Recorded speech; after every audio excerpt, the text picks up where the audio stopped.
नमस्कार दोस्तों, कैसे हैं आप सब। आशा करते हैं आप सभी बढ़िया होंगे। मैं सचिन कंसिडर आईए से एक बार फिर आप सभी का स्वागत करता हूं। दोस्तों, अभी हाल ही में आपने देखा है कि एआई का मिसयूज इतना होता जा रहा है कि इसका उपयोग करके डीप फेक जैसी वीडियोस बना दी जा रही हैं, जिससे एक्टर्स और एक्ट्रेस और जो हमारे देश के राजनेता हैं और उनकी छवि खराब कर दी जा रही है। और अभी हाल ही में आपने देखा था कि जो डीप फेक वीडियोस हैं और एआई का इतना दुरुपयोग किया जा रहा है, जिसके जरिए आपने देखा था कि टेलीग्राम जैसी जो साइबर हब हैं उनके जरिए, इस एआई के जरिए और टेलीग्राम के जरिए इतना फ्रॉड बढ़ता जा रहा है।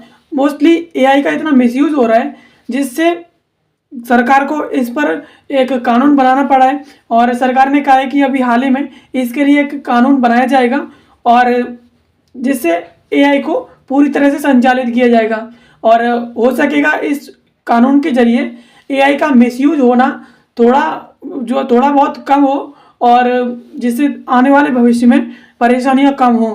तो सरकार ने अभी हाल ही में इस पर कानून बनाने की बात कही है एआई के इस्तेमाल को लेकर के। चलिए इस खबर को विस्तार से समझ लेते हैं। पहले बात करें खबर की, तो खबर है एआई के इस्तेमाल को लेकर के कानून लाएगी मोदी सरकार। अश्विनी वैष्णव ने संसद में दिया बयान। अभी हाल ही में एआई के इस्तेमाल को लेकर के जो कानून बनाने को लेकर के अश्विनी वैष्णव साहब हैं, उन्होंने संसद में बयान दिया है, जिसको लेकर ये खबर चर्चा में आई है। चलिए इसके प्रमुख बिंदुओं के बारे में बात कर लेते हैं। तो आर्टिफिशियल इंटेलिजेंस यानी एआई के इस्तेमाल पर भारत में कानून लाया जा सकता है। और केंद्रीय मंत्री अश्विनी वैष्णव ने बुधवार को संसद में अहम बयान भी दिया है। उन्होंने जवाब दिया है कि एआई कानून को लेकर के सरकार की क्या तैयारी है। और केंद्रीय मंत्री ने बुधवार को लोकसभा में कहा कि अगर सदन और समाज की सहमति हो तो एआई के उपयोग पर कानून लाने के लिए तैयार हैं। यानी इन्होंने सदन में कहा कि अगर सदन और समाज की सहमति हो तो हम एआई पर कानून ला सकते हैं और एआई का जो मिसयूज हो रहा है उसे रोक सकते हैं और एआई को अपने देश की तरक्की में एक बेहतर तरीके से इसका इस्तेमाल कर सकते हैं। केंद्रीय मंत्री ने कांग्रेस सांसद अधूर प्रकाश के सवाल पर जवाब दे रहे थे और कांग्रेस सांसद ने पूछा था कि क्या एआई के उपयोग को लेकर सरकार की कोई कानून बनाने की योजना है। और केंद्रीय मंत्री ने कहा कि एआई पर सरकार नया कानून लाने पर विचार करने को तैयार है, लेकिन इसके लिए एक अहम सहमति की ज़रूरत है, आम सहमति की ज़रूरत है। उन्होंने कहा कि मोदी सरकार प्रौद्योगिकी के लोकतंत्रीकरण में विश्वास करती है। यानी अभी हाल ही में वार्तालाप चल रहा था संसद में। कांग्रेस सांसद ने पूछा था कि क्या सरकार एआई पर भी कोई कानून ला सकती है। तो केंद्रीय मंत्री अश्विनी वैष्णव ने कहा था कि सरकार कानून लाने पर एआई पर कानून लाने के लिए विचार कर सकती है और इसके लिए एक आम सहमति की ज़रूरत है। और सरकार ये भी चाहती है कि जो प्रौद्योगिकी है उसका भी लोकतंत्रीकरण किया जा सके। और ये चीज़ें कांग्रेस शासन में नहीं थी। केंद्रीय मंत्री की इस टिप्पणी के बाद विपक्षी दलों ने जो है संसद में प्रदर्शन भी किया। उन्होंने कहा कि आज दुनिया भर के समाजों के सामने फर्जी कहानियाँ एक चुनौती है। समाज में जवाबदेही होनी चाहिए। हमें कानून ढांचे में बदलाव लाना होगा और उसके लिए एक आम सहमति की ज़रूरत है। यानी अश्विनी वैष्णव साहब ने सदन में कहा था कि ये जो अभी इस टाइम पर जो एआई आया है वो विपक्ष यानी कांग्रेस के शासनकाल में नहीं था, जिस पर सांसदों ने विरोध प्रदर्शन भी किया था। लेकिन इस समय की जो परेशानियां हैं वो हैं फर्जी और झूठी कहानियां, जो हमें आए दिन देखने को मिलती रहती हैं और जिसमें दिखाया जाता है कि ये जो है अभी आपने देखो, अभी हाल ही में हमने देखा था कि रश्मिका मंदाना है, एक एक्ट्रेस है इंडियन, उनकी डीप फेक वीडियोस वायरल हुई थी जिसमें वो किसी लिफ्ट में चढ़ रही थी और दरअसल हुआ ऐसा था कि किसी और की वीडियोस थी और उसके जो और लड़की थी उसकी जगह पर एआई का बुरा प्रयोग करके दुरुपयोग करके रश्मिका मंदाना जी का फोटो जो उनके ऊपर लगा दिया था, जिससे उनका जो है मिसयूज हुआ था। और इसके बाद जो सचिन तेंदुलकर सर है उनका भी मिसयूज हुआ था। वो किसी बैटिंग ऐप का प्रमोशन करते हुए दिख रहे थे, जबकि उन्होंने खुद कहा था कि ऐसा मैंने कुछ भी नहीं किया। और एक और डीफेक वीडियो वायरल हुआ था जिसमें हमने सचिन तेंदुलकर सर की जो बेटी है सारा तेंदुलकर, उनकी भी डीफेक वीडियोस देखी थी। तो ये सब एआई का दुरुपयोग है, जो कि काफ़ी हद तक ऐसा है कि एक दूसरे की छवि को समाज में बहुत बुरी तरह प्रभावित करता है। और सरकार ने कहा है कि इसे रोकने के लिए इसके खिलाफ एक कानून लाया जा सकता है, जिसके लिए एक आम सहमति की ज़रूरत है। और अगर हमें ये सहमति मिलती है तो हम इस पर कानून लाएंगे और कानूनी ढांचे में बदलाव लाना बहुत ज़्यादा ज़रूरी है। और सुरक्षा एजेंसियों के लिए सिरदर्द है मैसेजिंग ऐप्स, यानी मैसेजिंग ऐप्स जितने भी फ्रॉड्स बढ़ रहे हैं और जितने भी एआई का दुरुपयोग बढ़ रहा है और जितने भी टेररिस्ट अटैक और आतंकी हमले होते हैं, वो उनका जो माया जाल है वो भी एक तरह से मैसेजिंग ऐप्स के जरिए ही फैलता है। केंद्र सरकार ने संसद में माना कि मैसेजिंग ऐप सुरक्षा एजेंसियों के लिए बहुत बड़ा सिरदर्द है और ऑनलाइन कट्टरपंथी तत्वों से निपटने में टेलीग्राम, वाइबर और डार्क वेब जैसे ऐप बड़ी चुनौती के तौर पर सामने आ रहे हैं। केंद्रीय मंत्री नित्यानंद राय ने एक सवाल का जवाब देते हुए ये बात कही। यानी आपने देखा था कि मैसेजिंग ऐप टेलीग्राम का इतना दुरुपयोग होता है कि आप अभी टेलीग्राम पर हम अभी भी उपयोग कर रहे हैं, तो अभी भी हमने देखा था कि टेलीग्राम पर ऐसे स्कैम्स आ रहे हैं कि उसमें जब भी आप कोई चैनल ज्वाइन करेंगे तो उसके नीचे एक लिंक आता है और लिंक पर कहता है कि आप इस पर अगर क्लिक करते हैं तो आपको इतना बड़ा अमाउंट मिलेगा। हमने खुद भी पर्सनली भी ये देखा है मैसेजिंग ऐप टेलीग्राम का इस्तेमाल करते हुए।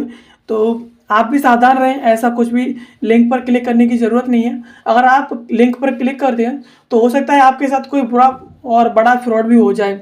और ये जो ऐप्स हैं मैसेजिंग ऐप्स, चाहे व्हाट्सएप हो, चाहे टेलीग्राम हो, और चाहे कोई भी व्हाट्सएप ऐप हो, वाइबर डे, डार्क वेब जैसी ऐप हैं, वो सच में भारतीय सुरक्षा एजेंसी हैं, एनआईए है और जो भी सीबीआई जैसी सुरक्षा एजेंसी है, उनके लिए बहुत बड़ा सिरदर्द बना हुआ है। क्योंकि जितने भी कट्टरपंथी समुदाय हैं और जितने भी प्रोपेगेंडा फैलते हैं वो सब मैसेजिंग ऐप्स के जरिए ही फैलते हैं। और उन्होंने आगे कहा कि एनआईए ऑनलाइन कट्टरपंथी तत्वों से जुड़े कई मामलों की जांच कर रही है। अब तक 325 आरोपियों को गिरफ्तार किया जा चुका है। इसके अलावा सैकड़ों आरोपियों के खिलाफ चार्जशीट भी दाखिल की जा चुकी है। यानी जिस तरह से ये बढ़ रहा है, एआई का दुरुपयोग बढ़ रहा है और मैसेजिंग ऐप्स के जरिए जो प्रोपेगेंडा और कट्टरपंथी तत्वों जो फैल रहे हैं और समाज में बुराइयों को फैला रहे हैं, ऐसे आरोपियों में से एनआईए ने 325 आरोपियों को गिरफ्तार किया है। और ऐसे कई सारे सैकड़ों की संख्या में आरोपियों पर जो है चार्जशीट भी फाइल की जा चुकी है। चलिए इसके साथ ये समझ लेते हैं कि एआई क्या है।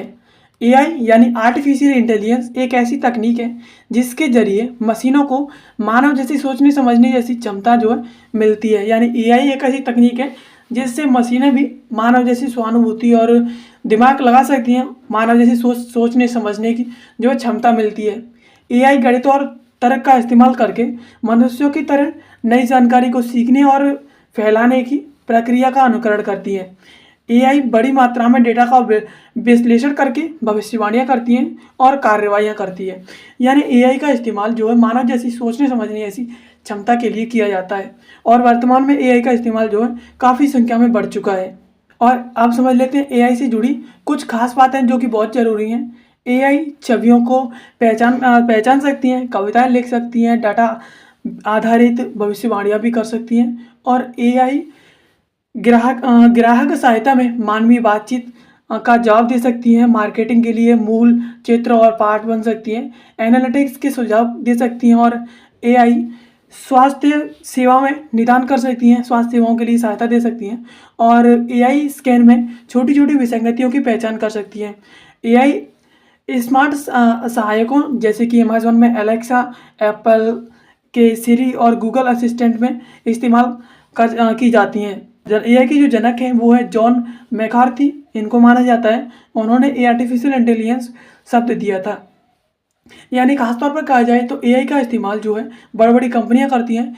एआई का इस्तेमाल अपनी छोटी मोटी, अगर हमने कोई टेक्स्ट लिखा है तो उसमें अगर कोई गलती है तो उसे पहचानने में एआई का इस्तेमाल किया जा सकता है, स्वास्थ्य निदान में किया जा सकता है।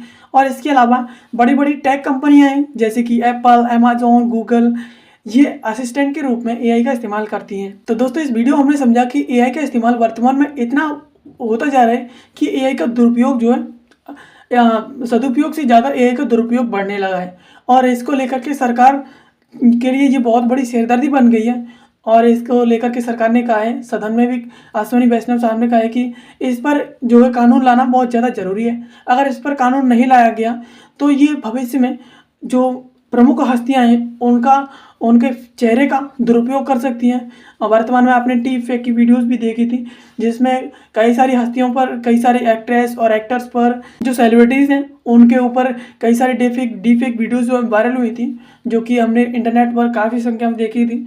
और एआई का इस्तेमाल करके जो है ऐसी बातें की जाती हैं कि मानो सामने वाला हम जिसे जानते हैं, यानी हमारे सगे संबंधी की तरह एआई का इस्तेमाल करके हमसे बातें की जाती हैं और हमें जो है इस ट्रैप में फंसाया जाता है कि वो हमारा सगा संबंधी ही है जिसे हम जानते हैं और वो हमसे कुछ मांग कर रहा है। और इसके ज़रिए जो काफ़ी संख्या में जो है फ्रॉड्स भी बढ़ती जा रही हैं। अभी हाल ही में अश्विनी वैष्णव साहब ने कहा था कि एआई के लिए हम जो कानून ला सकते हैं और इसके लिए हम सहमति की ज़रूरत है, सदन की सहमति की ज़रूरत है। और हर एआई के लिए अगर कानून नहीं लाया गया तो ये बहुत बड़ी सिरदर्दी बन जाएगी। और वर्तमान में जो मैसेजिंग ऐप्स हैं, एआई का इस्तेमाल करके मैसेजिंग ऐप्स के जरिए कट्टरपंथी को फैलाया जा रहा है, समाज में बुराइयों को फैलाया जा रहा है और एक दूसरे के खिलाफ हिंसा भड़काई जा रही है। ये बहुत बड़ा सिर दर्द है सरकार के लिए। वर्तमान में सरकार ने जो सरकार की सुरक्षा एजेंसी है NIA, national investigating agency NIA, इसने वर्तमान में 325 से अधिक आरोपियों को गिरफ्तार किया है और सैकड़ों की संख्या में चार्जशीट भी फाइल की जा चुकी है। लेकिन एआई के इस्तेमाल से जो है आदमी बहुत अधिक संख्या में बच निकलता है और पकड़ा भी जाता है। एआई का इस्तेमाल जहाँ तक किया जाए, सदुपयोग तरीके से किया जाए, अपने देश की तरक्की में इसका इस्तेमाल किया जाए, ये बहुत ज़्यादा जो है सदुपयोगी है और बहुत ज़्यादा उपयोगी है। इसके लिए इसके हर उपयोग से हम देश की तरक्की कर सकते हैं।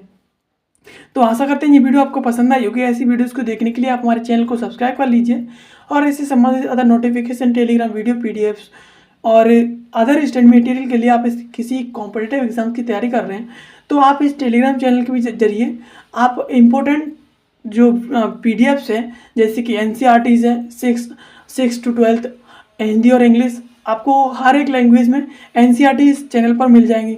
तो आप यहाँ से एनसीईआरटी डाउनलोड कर सकते हैं। बाकी कंसीडर आईएएस इंस्टाग्राम पर भी है, तो आप इसे इंस्टाग्राम पर भी फॉलो कर सकते हैं। वीडियो देखने के लिए आप सभी का धन्यवाद।